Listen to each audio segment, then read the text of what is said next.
새벽 5시를 넘긴 시각, 부산 서면의 한 오피스텔 건물. 전날 밤 버스킹 공연을 즐기고 집으로 돌아온 20대 여성이 자신의 건물 공동현관 앞에 섰습니다. 엘리베이터 버튼을 누르고 문이 열리기를 기다리던 그 짧은 순간 아무것도 몰랐습니다. 자신의 등 뒤로 한 남성이 조용히 따라붙고 있다는 사실을. 발소리도 없었습니다. 기척도 없었습니다. 그리고 다음 순간 그 정막을 깨뜨리는 굉음과 함께 여성은 바닥에 쓰러졌습니다. 그 장면은 CCTV에 고스란히 담겼습니다. 건물 외부 카메라, 내부 복도 카메라, 엘리베이터 앞 카메라. 피해자가 홀로 걸어 들어오던 순간부터 가해자가 멀찍이 서 그녀를 미행하던 모든 장면이 기록으로 남았습니다. 그러나 정작 그 이후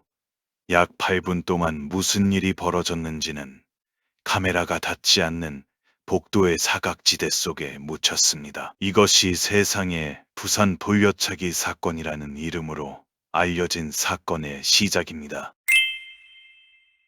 2022년 5월 22일 부산 진구 서면. 대한민국을 분노케 했던 이 사건은 단순한 폭행 사건이 아니었습니다. 무방비 상태의 여성을 향한 계획적인 공격, 수사기관의 초기 대응 실패, 가해자의 뻔뻔한 법정 태도, 수감 중에도 이어진 협박, 그리고 피해자가 홀로 진실을 밝히기 위해 싸워야 했던 기나긴 여정. 이 사건은 우리 사회의 수사 시스템과 피해자 보호 체계가 얼마나 허술할 수 있는지를 적나라하게 드러낸 사례로 기록되었습니다. 오늘 저희 사건 기록실 TV는 사건의 처음부터 끝까지, 그리고 그 이후에도 계속되었던 피해자의 싸움까지 모든 기록을 함께 들여다보겠습니다. 이 사건을 기억해야 하는 이유는 단 하나입니다. 잊어버리는 순간 같은 일이 반복됩니다. 부산 서면 오피스텔 사건이 발생한 것은 2022년 5월 22일 새벽이었습니다. 오전 5시경 도심의 번화가인 부산 서면은 그 시각에도 가로등 불빛 아래 간간히 인적이 이어지는 곳이었지만 건물 안 공동현관 앞은 조용했습니다. 피해자는 당시 26세의 여성으로 그날 밤 친구들과 버스킹 공연을 즐기고 자신이 거주하는 오피스텔로 귀가하는 길이었습니다. 자정을 훌쩍 넘긴 시각에 버스킹을 보고 새벽에 집으로 돌아오는 것, 젊은이들에게는 드물지 않은 일상의 한 장면이었습니다. 그리고 그 일상이 건물 현관문을 열고 들어서는 바로 그 순간부터 무너지기 시작했습니다. 피해자가 엘리베이터 앞에 서서 버튼을 누르고 기다리는 동안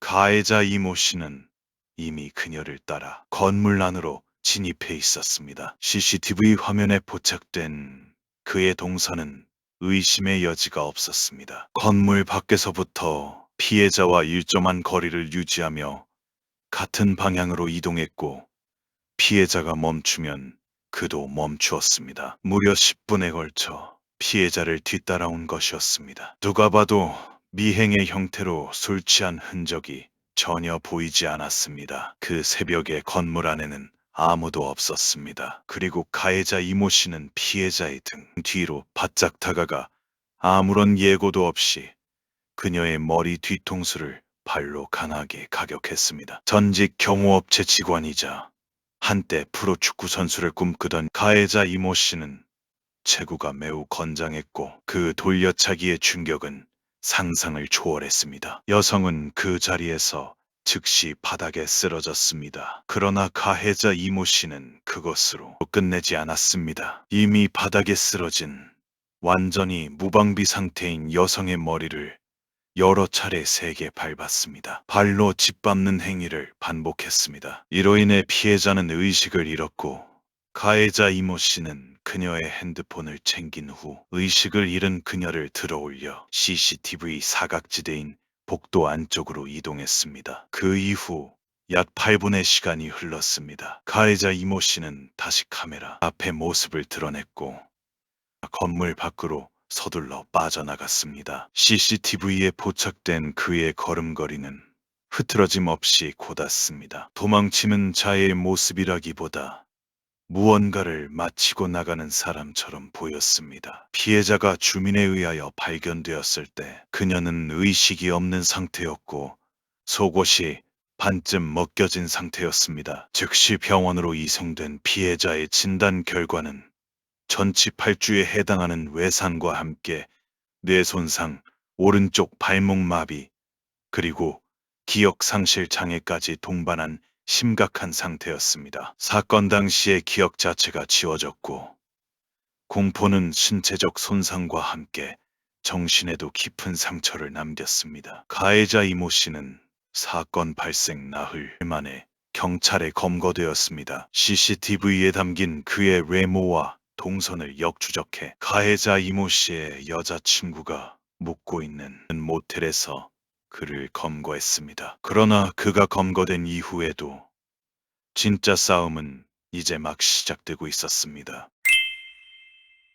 가해자 이모 씨는 사건 발생 당시 30세 전직 경호업체 직원이라는 직함을 갖고 있었으나 실질적으로는 무직에 가까운 상태였고 죽어도 일정하지 않았습니다. 건장한 체격, 온몸의 무의신, 이것이 그의 기본 신상입니다. 그러나 진짜 충격은 그의 범죄 기록에 있었습니다. 가해자 이모 씨는 이번 사건 이전에 이미 형사 입건만 18회에 달하는 전력의 소년 보호 처분 송치가 6차례나 있었습니다. 18세가 되던 해에는 한 달 동안 퍽치기 및 폭행 등 30건의 범죄를 저질렀고 소년원에서 출소하자마자 곧바로 범행을 재개하는 것을 반복했습니다. 2007년 3월에는 며칠 사이에 각각 다른 경찰서에 서로 다른 사건으로 붙잡히기까지 했습니다. 그의 범행은 멈추지 않았습니다. 2020년에는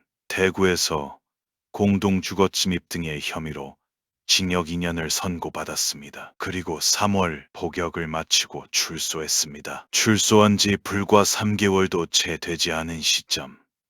그것도 누범 기간 중에 이번 사건을 저질렀습니다. 나중에 실시된 사이코패스 진단검사 PCLR에서 가해자 이모 씨는 총점 27점을 기록했습니다. 이 점수는 전문가들 사이에서 상당히 높은 수준으로 분류되는 수치입니다. 가해자 이모 씨에 대한 기록을 살펴보면 이번 범행이 우발적인 충동에 의한 것이 아니라는 점이 분명해집니다. 그는 수십 년에 걸쳐 폭력을 반복해왔고 처벌을 받더라도 달라지지 않았습니다. 출소 직후 또다시 범행을 저질렀고 이번에는 그 결과가 피해자를 사지로 몰아넣을 뻔한 극단적 폭력으로 이어졌습니다. 사회는 오랫동안 이 사람을 알고 있었습니다. 그러나 막지 못했습니다. 가해자 이모 씨가 검거된 후 수사는 경찰 조사를 거쳐 검찰로 이어졌습니다. 그러나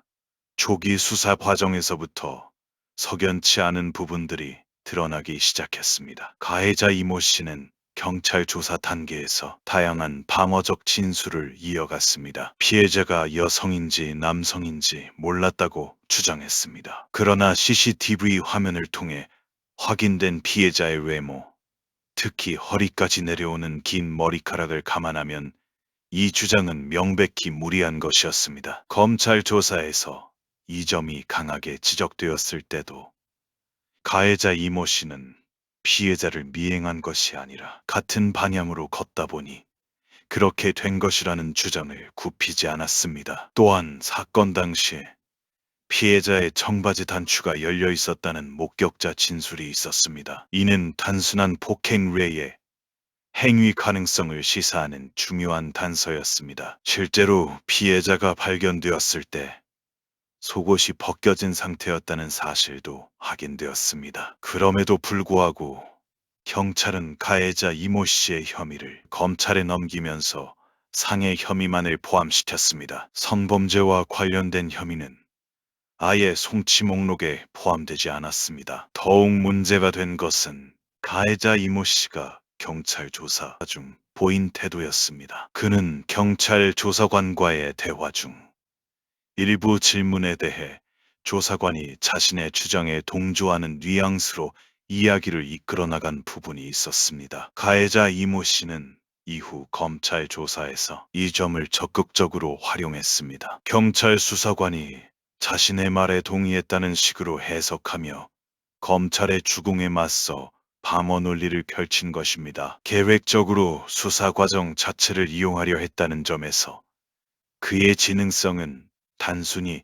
충동적인 범죄자와는 차원이 달랐습니다. 가해자 이모 씨가 피해자를 CCTV 사각지대로 옮긴 약 8분의 공백에 대해서도 명확한 답을 내놓지 않았습니다. 끌고 가다 보니 옷이 흘러내렸을 수 있다거나 폭행 외에 아무것도 하지 않았다고 주장했습니다. 그러나 그 시간 동안 카메라 밖에서 실제로 무슨 일이 벌어졌는지는 어떠한 직접적인 물증으로도 초기 단계에서는 명확하게 밝혀지지 않았습니다. 수사기관의 초기 대응이 더 적극적이었더라면 어떠했을까요? CCTV 사각지대에서의 공백 시간, 피해자의 발견 당시 상태, 목격자 진술 등을 종합하여 성범죄 가능성에 무게를 두고 수사를 진행했더라면 더 많은 진실이 초기 단계에서 규명될 수 있었을지도 모릅니다. 경찰이 상해만으로 송치한 결점은 이후 검찰 수사 과정에서 전면 재검토되었으며 사건의 성격 자체가 완전히 바뀌는 계기가 되었습니다. 경찰이 상해죄로 송치한 사건을 넘겨받은 검찰은 처음부터 달랐습니다. 수사 기록과 CCTV 영상, 피해자 진술, 그리고 가해자 이모 씨의 과거 전과 기록까지 면밀하게 검토한 검찰은 이 사건이 단순한 폭행이나 상해 사건이 아니라는 판단에 이르렀습니다. 검찰 조사에서도 가해자 이모 씨는 자신만의 방어 논리를 고수했습니다. 피해자의 성별을 몰랐다는 주장, 우연히 같은 방향으로 걷게 된 것이라는 주장, 폭행 외에 다른 행위는 없었다는 주장을 반복했습니다. 또한 사건 당시 술을 자신의 주량 이상으로 마셨다며 심신미약 상태를 주장하기도 했습니다. 이는 형사 사건에서 범행의 고의성이나 책임 능력을 희석시키기 위해 종종 사용되는 전형적인 방어 전략이었습니다. 그러나 검찰은 가해자 이모 씨의 주장을 하나하나 반박해 나갔습니다. 우선 심신미약 주장은 가해자 이모 씨가 범행 직후 건물을 걸어나가던 CCTV 영상에 의해 신빙성을 잃었습니다. 그는 술에 만취한 사람의 걸음걸이가 아니었습니다. 곧고 빠른 걸음으로 건물 밖으로 나갔으며 이는 당시 그가 자신의 행동을 충분히 인식하고 있었음을 시사했습니다. 무엇보다 결정적인 것은 가해자 이모 씨의 휴대전화에서 발견된 검색 기록이었습니다. 검찰 수사 과정에서 확인된 이 기록에는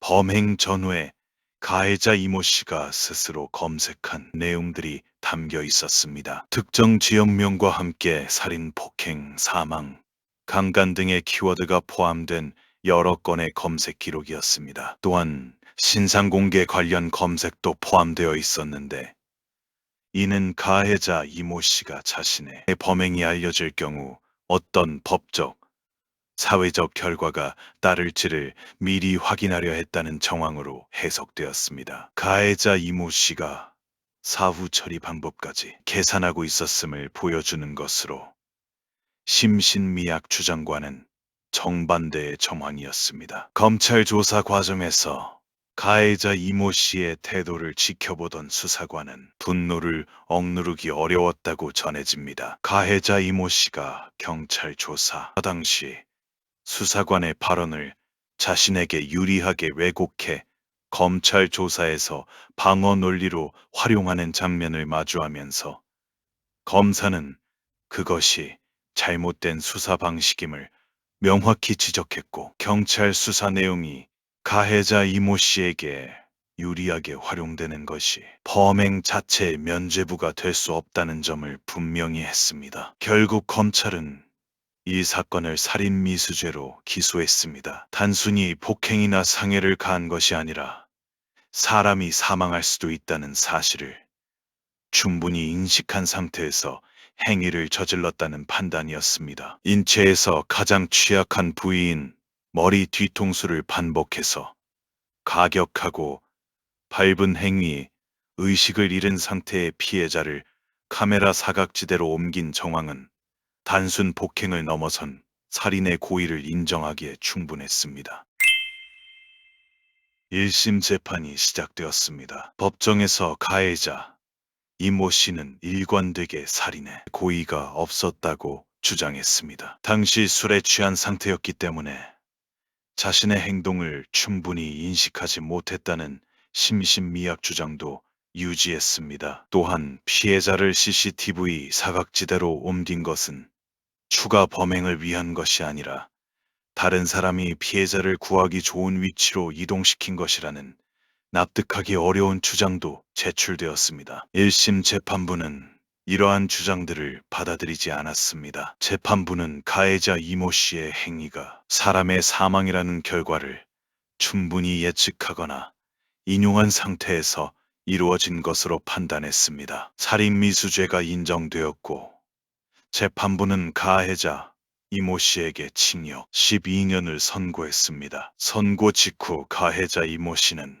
즉각 항소했습니다. 그와 동시에 검찰 역시 형량이 너무 가볍다는 이유로 항소했습니다. 가해자 이모 씨가 제출한 항소 이유서의 내용은 많은 사람들을 또 한 번 충격에 빠뜨렸습니다. 자신이 1심에서 받은 12년 형량이 실제로 잔인하게 사람을 살해한 사건들과 비슷한 수준이라며 억울함을 호소했습니다. 심지어 다른 살인미수 사건들의 판결문 160여 장을 직접 수집하고 첨부하여 자신의 형량이 과도하다고 주장했습니다. 어머니가 만들어주신 밥보다 교도소에서 먹은 밥이 더 많다며 자신이 그동안 형기를 다 채웠으니 이번에도 이 형량을 살아야 하는 이유를 모르겠다는 내용도 담겨 있었습니다. 피해자의 상태에 대해서는 피해자가 회복되고 있으며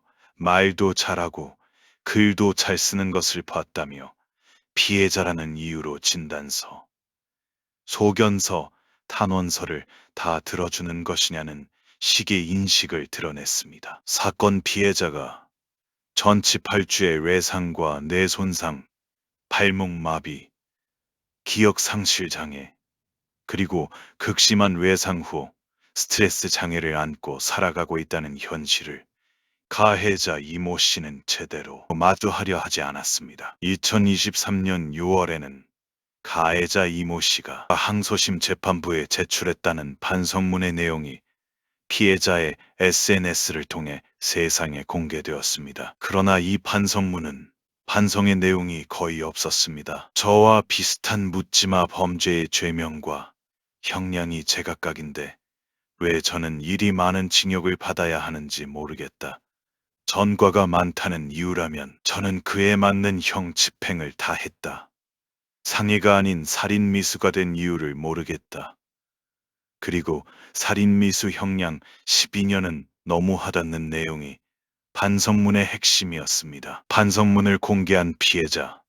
역시 이 사람이 어떤 부분에서 반성하고 있다는 것인지 모르겠다며 이를 이유로 감형해주지 말자는 취지의 청원 활동에 나섰습니다. 반성을 빙자한 억울함의 토로. 그것이 가해자 이모 씨의 반성문의 전부였습니다. 또한 항소심 진행 과정에서 가해자 이모 씨는 병으로 인한 투약을 이유로 항소심 첫 공판기일에 2차례 출석하지 않았고 일정이 연기되는 사태를 빚기도 했습니다. 가해자 측 변호인은 살인 의도가 없고 심신미약 상태였다는 기존 주장을 항소심에서도 반복했습니다. 반면 피해자 측 변호인은 항소심에서 1심 당시 DNA 검사가 의복 오염 등의 문제로 충분히 이루어지지 않았다며 다리와 관련한 부분에 집중적인 추가 DNA 분석이 필요하다고 요청했습니다. 가해자 이모 씨가 1심 재판부에 공개 법정에 처음 출석했을 때 구치소 동기의 증언에 따르면 가해자 이모 씨는 방청석에 앉아 있는 피해자를 보고 뛰어나가 죽이고 싶다는 발언을 했다고 전해집니다. 법정에서조차 반성은 없었습니다. 항소심은 이 사건의 판도를 완전히 바꾸었습니다. 검찰의 보완 수사를 통해 성폭행 관련 혐의가 추가로 규명되면서 가해자 이모 씨에게 적용된 혐의가 살인미수에서 강간살인미수로 변경되었습니다. 가해자 이모 씨가 피해자를 CCTV 사각지대로 옮긴 8분 동안 성폭행을 시도했다는 사실이 보다 명확히 인정된 것이었습니다. 항소심 재판부는 가해자 이모 씨의 행위 전반을 다시 들여다보았습니다. 살인 의도가 없었다는 가해자 이모 씨 측의 주장, 심신미약이었다는 주장은 항소심에서도 받아들여지지 않았습니다. 재판부는 가해자 이모 씨의 공격이 피해자의 생명을 앗아갈 수 있다는 것을 충분히 인식하면서도 행위를 이어간 것으로 판단했습니다. 2023년 6월 12일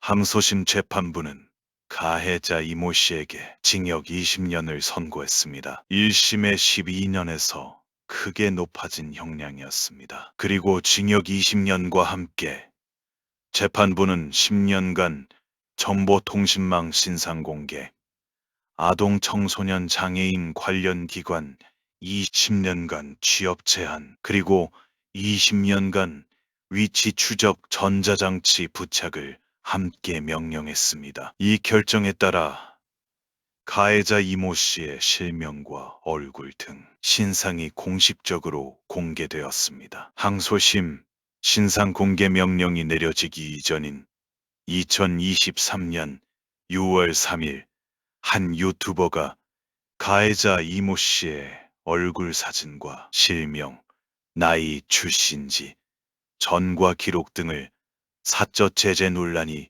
일기도 했습니다. 2023년 9월 21일 대법원 일부는 항소심 판결을 그대로 확정했습니다. 가해자 이모 씨에게 징역 20년, 신상공개 10년, 위치 추적 전자장치 부착 20년이 최종 확정된 것입니다. 징역 20년이라는 형량은 가해자 이모 씨가 현재의 나이에서 출소하면 세를 훌쩍 넘기게 된다는 의미입니다. 그러나 피해자는 판결에 대해 이렇게 말했습니다. 범죄의 가해자는 앞으로 20년을 어떻게 살아야 할지 생각하겠지만 범죄 피해자는 20년 뒤를 어떻게 살아가야 할지를 평생 고민하며 살아가야 한다. 형량은 숫자로 정해지지만 피해자의 고통은 숫자로 끝나지 않습니다.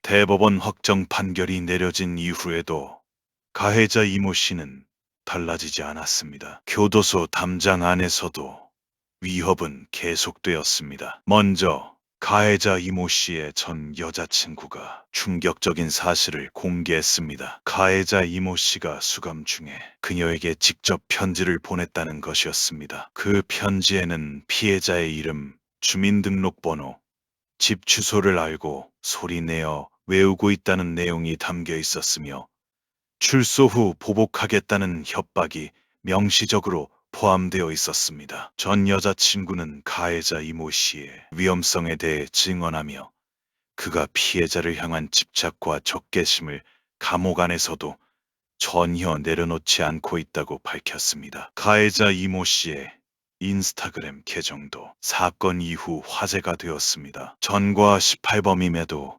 계정이 유지되고 있었으며 그가 올린 글들을 보면 평소에도 위협적인 내용의 게시물을 반복적으로 올려왔다는 사실이 드러났습니다. 특히 헤어진 전 여자친구로 보이는 여성의 사진과 영상을 올려놓고 감당할 게 많을 거라는 등의 위협적인 멘트를 남긴 것도 확인되었습니다. 이미 범행 이전부터 가해자 이모 씨는 주변 여성들을 향해 협박적 행동을 반복하고 있었던 것입니다. 구치소 동기의 제보도 이어졌습니다. 가해자 이모 씨는 수감 중 동료 재소자들에게 출소 후 보복해야 할 여자들이 있다. 이번 사건의 피해자를 죽여버리고 싶다. 그때 때린 것에 배로 때려주겠다고 자랑하듯 말했다고 합니다. 또 첫 공판에서 방청석에 앉아있는 피해자를 보고 뛰어나가 죽이고 싶다고 발언했다는 증언도 있었습니다. 심지어 자기 어머니가 죽으면 귀후를 이용해 탈옥하겠다.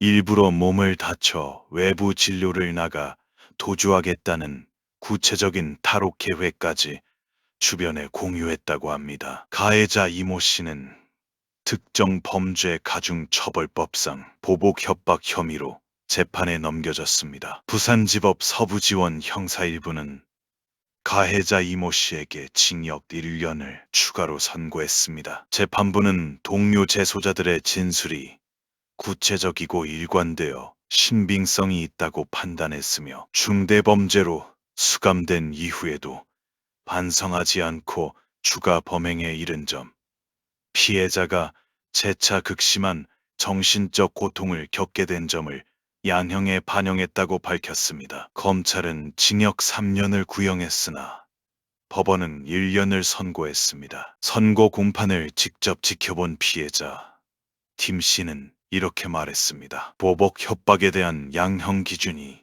너무 낮습니다. 제가 죽지 않으면 아무도 책임지지 않는다는 느낌을 받았습니다. 그녀는 또한 법정에서 마주한 가해자 이모 씨의 달라진 외형에 대해서도 언급했습니다. 사건 이후 자신은 계속해서 살이 빠지고 있는데 가해자 이모 씨는 죄수복이 미어터질 정도로 몸집이 커졌다며 그로부터 사과나 반성의 태도를 전혀 느끼지 못했다고 했습니다. 그러면서 부산구치소 식단이 궁금하다. 저도 살찌고 싶다고 담담하게 덧붙였습니다. 이 말 한마디에 수년간 홀로 버텨온 한 사람의 무게가 고스란히 담겨 있었습니다. 대법원 확정 판결이 내려지고 가해자 이모 씨의 보복 협박 재판도 마무리된 뒤에도 피해자 김 씨의 싸움은 한 번 더 이어졌습니다. 이번에는 범인이 아니라 국가를 상대로 한 싸움이었습니다. 피해자 김 씨는 국가를 상대로 손해배상 청구 소송을 제기했습니다. 핵심 주장은 명확했습니다. 가해자 이모 씨가 피해자를 CCTV 사각지대로 옮긴 뒤 약 8분 동안 머물렀던 사실, 피해자가 발견될 당시의 상태, 그리고 목격자 진술 등을 종합하면 성범죄 가능성이 강하게 의심되는 상황이었음에도 불구하고 경찰이 상해죄만으로 사건을 송치하며 성범죄 관련 수사를 소홀히 했다는 것이었습니다. 그 결과 피해자는 성폭력 피해자에게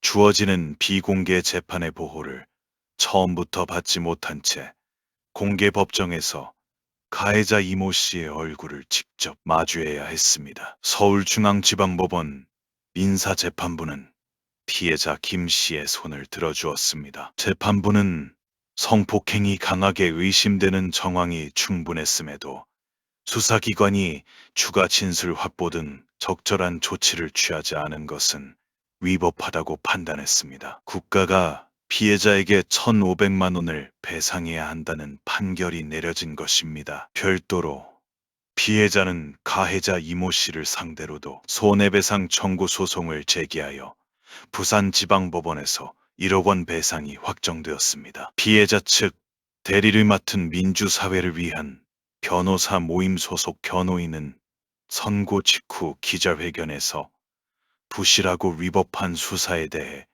국가 책임이 공식 인정된 데 이 판결의 의미가 있다고 밝혔습니다. 수사기관의 소극적 대응으로 인해 피해자가 생업까지 포기하며 진실을 밝히기 위해 홀로 싸워야 했다는 점도 강조되었습니다. 피해자 김 씨는 직접 이 소송을 시작한 이유를 밝혔습니다. 많은 피해자들이 수사 과정에서 어떤 문제가 있더라도 이를 문제 삼기 어렵다는 현실, 그리고 그 현실이 계속 반복될 수 있다는 점이 소송을 결심하게 된 이유였다고 했습니다. 자신과 같은 처지에 놓인 다른 피해자들에게 실질적인 도움이 되는 판례를 남기고 싶었다는 것이었습니다. 피해자 측은 이번 판결을 계기로 피해자 중심의 수사 체계가 제대로 확립되고 수사 과정에서 피해자가 아무런 정보도 제공받지 못하는 현실이 개선되기를 촉구했습니다. 피해자 김 씨의 싸움은 한 사람의 개인적인 억울함을 풀기 위한 싸움이 아니었습니다. 같은 자리에 서게 될 다음 피해자를 위한 싸움이었고, 이 사건 이후에 만들어질 더 나은 수사 시스템을 위한 싸움이었습니다. 그리고 그 싸움에서 그녀는 이겼습니다. 2022년 5월 22일 새벽, 자신의 집으로 귀가하던 26세 여성이 아무런 이유 없이 공격당하면서 시작된 이 사건은 형사재판, 국가배상소송, 보복 협박 재판이라는 기나긴 여정을 거쳐왔습니다. 피해자가 피해자인 채로 스스로 싸워야 했던 사건입니다. 가해자 이모 씨는 전과 18범이었습니다. 소년 보호 처분 6차례, 강도상해 6년, 공동 주거 침입 2년을 복역하고 출소한 지 3개월 만에 이 사건을 저질렀습니다. 수감 중에도 피해자의 주소를 외우고 전 여자친구에게 협박 편지를 보내고 동료, 재소자들에게 탈옥 계획을 공유했습니다. 그는 단 한 번도 멈춘 적이 없었습니다. 이 사건에서 우리가 가져가야 할 질문이 있습니다. 왜 피해자는 처음부터 끝까지 혼자 싸워야 했을까요? 초기 수사에서 성범죄 가능성이 충분히 의심되었음에도 상해죄만으로 송치한 수사기관. 그 결과 공개 법정에서 가해자의 얼굴을 직접 마주해야 했던 피해자. 구치소 안에서 가해자가 자신의 주소를 외우고 있다는 사실을 뒤늦게 알아야 했던 피해자. 그리고 그 모든 문제를 하나하나 법적으로 다퉈 국가의 책임을 직접 인정받아야 했던 피해자. 이것이 우리 사회가 피해자에게 요구한 것입니다. 대법원에서 징역 20년이 확정되고 보복 협박으로 징역 1년이 추가되었으며 국가로부터 1,500만 원의 배상을 받아냈습니다. 가해자 이모 씨를 상대로 한 민사소송에서도 1억 원의 배상이 확정되었습니다. 숫자로 보면 사건은 종결된 것처럼 보입니다. 그러나 피해자는 말했습니다. 가해자 이모 씨는 앞으로 2억 년을 어떻게 살아야지 생각하겠지만 범죄 피해자는 20년 뒤를 어떻게 살아가야 할지를 평생 고민하며 살아가야 한다. 기록은 사라지지 않습니다. CCTV에 담긴 그날 새벽의 장면도 법원에 쌓인 판결문도 피해자가 직접 털어놓은 말들도 모두 기록으로 남습니다. 저희 사건 기록실 TV가 이 사건을 끝까지 따라온 이유도 바로 그것입니다. 기록이 기억이 되고 기억이 변화를 만듭니다. 피해자 김 씨의 완전한 회복을 진심으로 바랍니다. 그리고 오늘 이 긴 기록을 끝까지 함께 해주신 여러분께 깊이 감사드립니다. 다음 사건 기록실 TV에서 다시 뵙겠습니다. 감사합니다.